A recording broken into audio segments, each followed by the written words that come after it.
favela favela. Eşkal tipler eksiz her yer gün gören favela favela.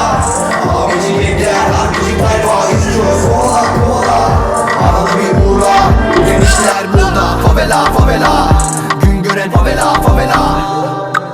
Aradığın ne? Bir sorun yok. Hayalim var, kovalıyorum. Yaşım geçiyor ve ciğerlerim daha pis. Polislerle çok fark açamıyorum. Olamıyorum sizin gibi dostum. 3 kuruş 5 kuruş aramıyorum. Mesajını görmemişim dostum. Dağıtmışım önümü de göremiyorum. Bağır, doyamadım bağır. Senin gibi birçok lavuk yatırdığım var. Değişirim tabii kim kaldı ki yanımda. Kafamda planlarım. Benim normalde lakabım Çavo. Buraya geldiğimizde buradaki abiler biraz daha tanınmaya başladıktan sonra Çavo'yla ilgili problem yaşayacağımı söylediler. Çünkü bazı yerlerde Çavo aptal anlamına da geliyor. Bazı yerlerde işte gören göz anlamına da geliyor. Tam burada başladı ilk muhabbet. 3 gün 4 gün boyunca aralarında 20 kişi abiler isim tartıştılar. Bu çocuğun adı ne olsun ne olsun gibisinden. Sonra bir gün işte Çağrı abi Şao, o da Bakü istasyonun kurucularından, Uzi olsun dedi. Benim aklıma gelmişti zamanında da çok bilindik olduğu için istememiştim. O dedi ki başka ne olacak yani tarıyorsun. O yüzden böyle kaldı. Aynen. Tarıyoruz o günden beri.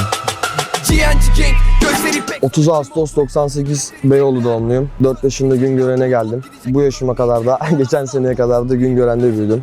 Malatyalıyım.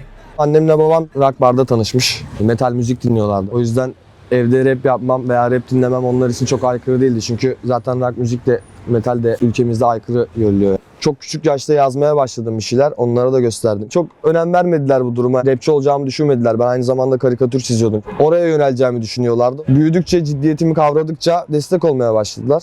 6-7 yaşında da sokaktaki arkadaşlarımla beraber rap müzik yapmaya başladım.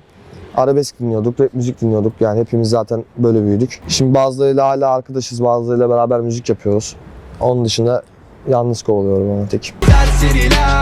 Bu gece vurgundalar maske silah çokey araç kanla yazılacak bu tarih. Orada burada çalışıyoruz, okul okumadık çoğumuz. Asi tiplerdik hep. Yani küçüklükten beri yanımızda duran, işte mahallemizde olan abilerimize çok özenirdik. Yani bunlardan bazıları rapçiydi, bazılarının hiç alakası yoktu. Onlar gibi olmak isterdik ve çoğumuzun aileden problemleri var. Bazılarının geçim derdi var, bazılarının annesi babası yok falan. Hepimiz böyle aile olmuştuk birbirimize. Arkadaşlarımızdan başka kimsemiz yoktu. Onlarla beraber büyüdük. Beraber bu müziğe başladık. Mahalle kültürüne döndükten sonra abilerimiz, semtteki abilerimize örnek aldık. Şimdi biz abi olduk. Kardeşlerimiz var. Onlar da bizim izimizden geliyorlar işte. Başladığımızda beat'in ne demek olduğunu dahi bilmiyorduk. Flow ne demek hiçbir şey bilmiyorduk. Sadece rap dinliyorduk. Duyduğumuz şeylerin benzerini yapıyorduk. Ondan sonra kendi stilimizi yapmaya başladık. Kafalar sem çocuk. Aynı zamanda grafiti de yapıyorduk sokaklarda. Kendi çapımızda partiler vermeye çalışıyorduk. 15-16 yaşına geldiğimde de Bağcılar'da Özkan Production vardı. Rahmetli Emre abinin stüdyosu. Orada bize yol gösterdi. Müzik yaparak para kazanabileceğimizi, hayatımızı bununla kurabileceğimizi söyledi. 18-19 yaşlarındayken artık tamamen her şeyden umudum kesilmişti. Bir gün Güngören Gemili Park'tayken Kerem abi Tepki yayınımıza katıldı. Dikkatini çekmiş. Bizi hemen yanına çağırdı. Emre Bakış var abimiz. O bizi referans göstermiş. O gün Kerem abiyle tanıştık. Eve gidemiyorduk.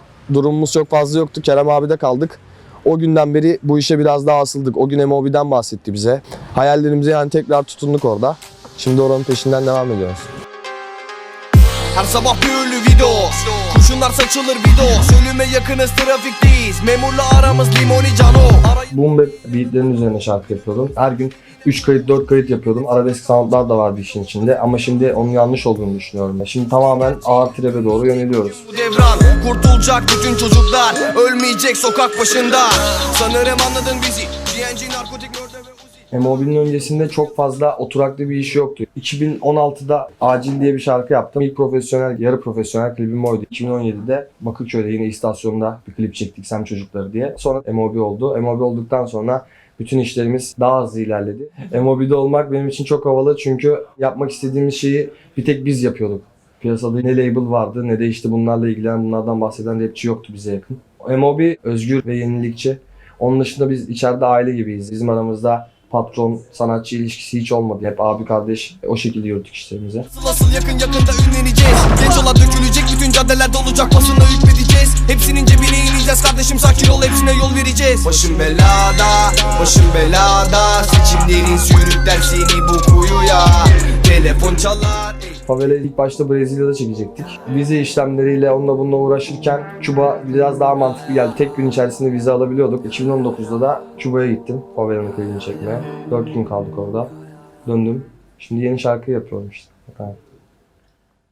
Favela favela eşkal tipler renksiz her yer gün gören favela favela abici gengler harbici tayfa iş çöz kovala kovala arada bir uğra rutin işler burada favela favela gün gören favela favela favela favela eşkal tipler renksiz her yer gün gören favela favela abici gengler harbici tayfa iş çöz kovala kovala arada bir uğra rutin işler burada favela favela.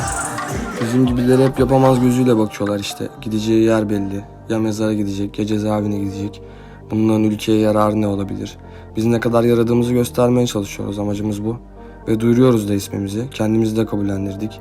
Bizi hep bastırdılar bir köşeye ama biz çıktık oradan. İntikamımızı alacağız. Her şey bizim elimizde olacak bundan sonra.